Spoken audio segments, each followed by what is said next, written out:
You've all come. That can't mean anything good. The truth is, more are falling ill and the infirmary's filling up fast. We're trying to give them all they need. But soon there'll be no beds, and they'll have to lie on the floor. How many have died? The old confessor, Brother Stephen. And Brother Ernest, too. Ernest? He died in his cell. No one even knew he'd fallen ill. So, it started then. Ernest wasn't treated. Even mild illness can be deadly without care. And Stephen's age didn't help either. When the Black Death last swept the town, it also started slowly. The old, the sick, and those no one missed were the first to die.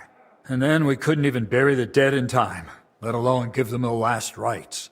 Now, the Lord is punishing us for it. We do have some good news. With Henry's help, we might soon uncover where the infection's coming from.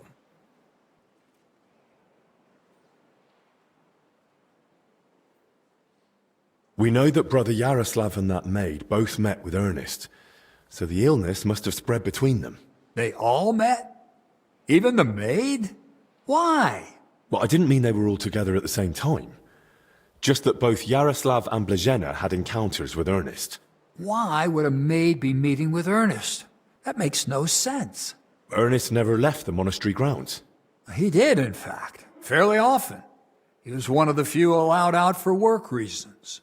Then they must have run into each other by chance, somewhere outside. Very well, then.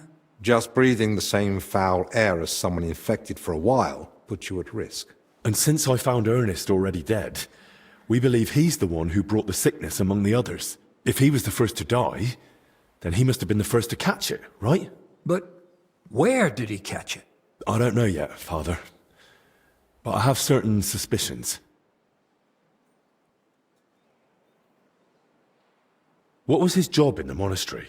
Ernest oversaw all building and repair work in the monastery. And what had he been working on lately? He'd been supervising repairs in the church. A floor had collapsed above the crypt recently. He was assigning tasks to laborers and overseeing the work. Which crypt do you mean? Some important nobles are buried there. But most of all, it's the tomb of my predecessors. May their souls rest in peace. That might be the source of the foul air. The illness could have spread from the exposed crypt. I ought to go into the church and inspect everything thoroughly, especially that crypt. That's not a good idea. If the illness is really spreading from there, no one should go in. I understand your concern, Zacharias.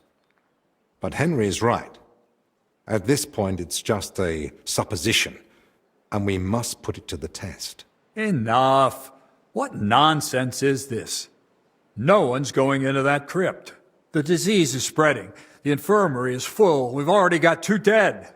Father, I understand you're afraid, but... Afraid? I'm not afraid.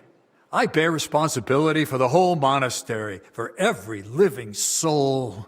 And it's my God-given duty to do everything I can to protect them from the plague. Father, wait.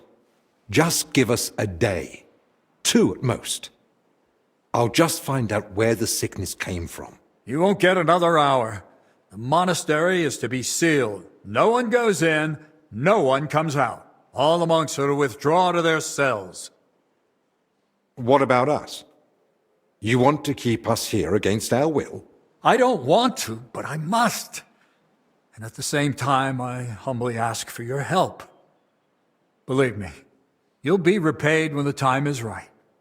You came to me with a certain request. Help me, you may consider it granted. It's for the best, Albich. Even if it turns out not to be the plague, it's still a deadly illness. And we're within sight of the town.